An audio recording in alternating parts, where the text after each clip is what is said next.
You say he's been treated appropriately if the Supreme Court has ruled 9-0 that he hasn't been treated appropriately. Why is your opinion better and have more authority than the Supreme Court? Investigators, 2 judges, an immigration court that all said he was MS-13 and was removed from this country. But you understand, that is you saying that. That is you saying that. That is them saying that. This No. is investigators and law That is enforcement you officers making that and the case they built determination. against him. If you don't The trust our law court enforcement has officers considered all that. and The judge has investigators, considered all that, then Madam who do you Secretary. trust if you And don't you would, I now recognize Mr. Goldman for 5 minutes questioning. Thank you, Mr. Chairman. I would like to go back to Mr. Kilmar Abrego Garcia's case, Madam Secretary. But my first question for you is a pretty simple one. It's basic civics. Which branch of government does the Constitution give the authority to interpret what the law is, the judiciary or the executive branch?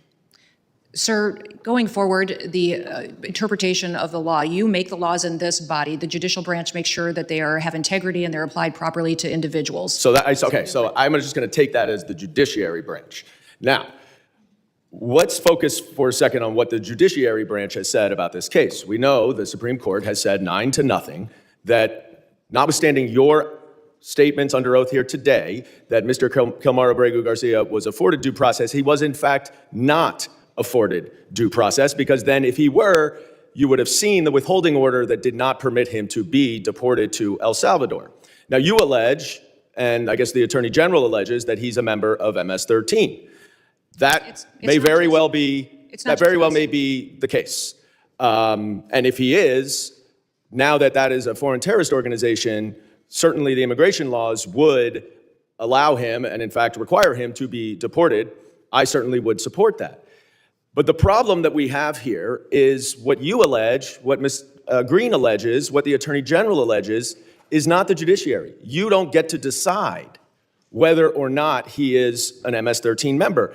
And you don't have to take my word for it, because Judge Wilkinson, a Fourth Circuit judge, very conservative, addressed this argument. He says, the government asserts that Arbrego Garcia is a terrorist and a member of MS-13. Perhaps, but perhaps not. Regardless, he is still entitled to due process. If the government is confident in its position, it should be assured that position will prevail in proceedings to terminate the withholding of removal order. Will you commit right now to give Mr. Arbrego Garcia that process where you can prove your allegation that he is a member of MS-13? Congressman, that judge that you just quoted did not say he was not a member of MS-13. Who did say that he was a member of MS-13 was law enforcement officers that encountered this individual. Yeah, he knows that. This is a Fourth Circuit judge. He knows all of what the evidence is, and he's saying if that evidence. So you're not going to commit to follow this order. You won't commit to follow this court order. By the way, he Madam Secretary, I reclaim my time. Stop filibustering. Stop filibustering. By gang members of MS-13. Will you give Mr. Arbrego Garcia the due process that the Supreme Court and Judge Wilkinson has required you to give him? Arbrego Garcia is an El Salvador resident who is in his home country. If he were to come back to this country, he would be immediately removed again. How do you know? He has received and been treated appropriately. So and he is not. How can you say he's been treated appropriately if the Supreme Court has ruled 9-0 that he hasn't been treated appropriately? Why is your opinion better and have more authority than the Supreme Court? Investigators, 2 judges, an immigration court that all said he was MS-13 and was removed from this country. But you understand, that is you saying that. That is you saying that. That is them saying that. This No. is investigators and law That is enforcement you officers making that and the case they determination. built against him. If you don't The trust our law court enforcement has officers considered all that. and The judge has investigators, considered all that, then Madam who Secretary. do you trust if you And don't if you would be trust judges? quiet, because I'm reclaiming my time, you are not following this court order. But let's focus on the court order, because this opinion also says that to facilitate, which the Supreme Court is requiring, is an active verb. It requires that steps be taken. What steps have you taken to return Mr. Arbrego Garcia to allow him to get due process? Arbrego Garcia is in his home country. What steps have you taken? If your continued advocacy for him were to... I'm not advocating for him. I'm advocating for a court order, Madam Secretary. The court order says that you must take steps to follow the court order. You are here under oath. What steps have you taken to return Mr. Arbrego Garcia pursuant to this court order? It's got to be extremely discouraging to be one of your constituents, to see you fight for a terrorist like this and not fight for them is extremely alarming to me. I'm fighting for due process, and that's under the Constitution. Gentleman's and you time should has fight too for due expired. process. The gentleman's time has expired. I now recognize. In the final minutes of this hearing, the tension in the room reached a breaking point. You could see it in the way Congressman Dan Goldman leaned into the microphone, his voice cutting through the noise with a mixture of frustration and conviction. And you could see it in the way Governor Kristi Noem pushed back, her tone firm, her posture unshaken, as the two collided over the fate of Kilmar Abrego Garcia. It wasn't just a disagreement, it was a clash over the very meaning of authority, responsibility, and the boundaries of government power. "If you would be quiet, I'm reclaiming my time," Goldman fired as Noem tried to answer. It was more than a procedural objection. It was an eruption, the culmination of nearly 5 minutes of circling, arguing, and interrupting as each side attempted to define the truth. At its core, the moment was about due process, about who decides what, about whether the executive branch has overstepped and whether the judicial branch, the branch entrusted by the Constitution with interpreting the law, had been sidelined. The congressman held up the words of a conservative Fourth Circuit judge like a mirror, reflecting them back toward the governor. The judge's message was unmistakable. Regardless of the allegations, regardless of the accusations, the Constitution still applies. Due process still applies. The rules of this nation still apply.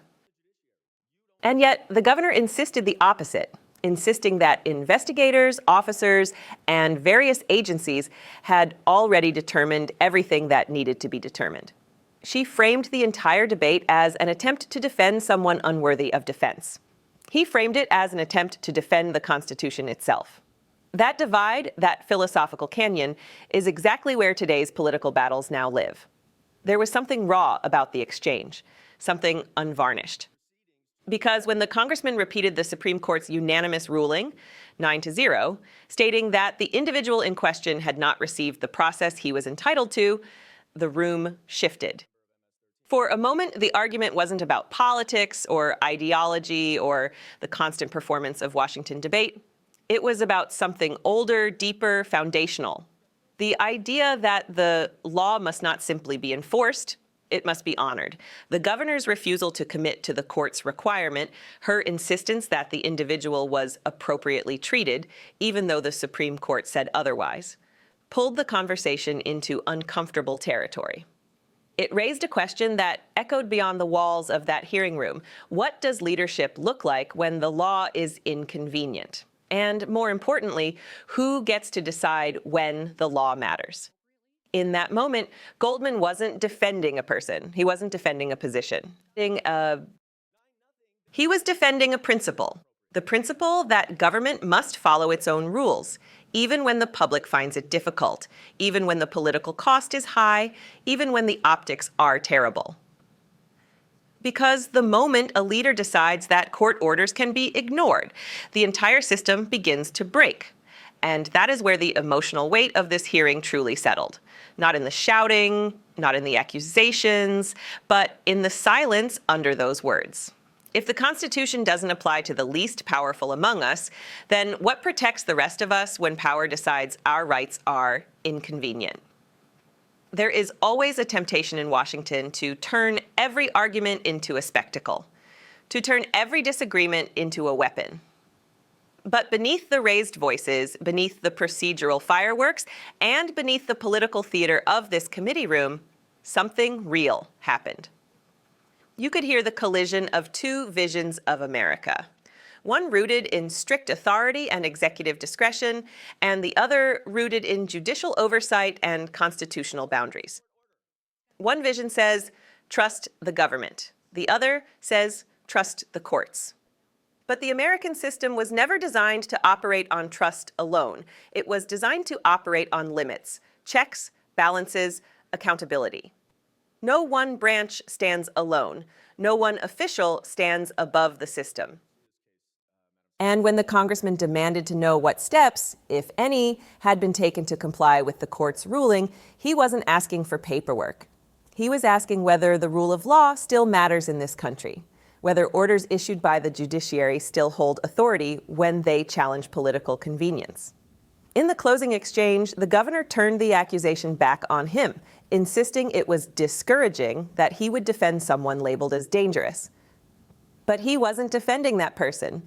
He was defending the ideal that justice cannot be selective, and that constitutional protections do not switch off based on allegations alone.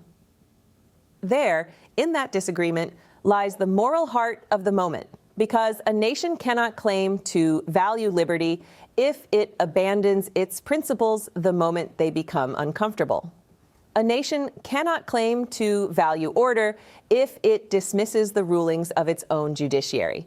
And a nation cannot claim to value justice if due process is treated like an optional privilege rather than a constitutional guarantee. What happened in that hearing was more than political friction. It was a reminder of the fragile design of American governance, a design meant to restrain power, even when that power believes it acts for the right reasons. And so, as the chairman's gavel fell and the room finally exhaled, one truth remained.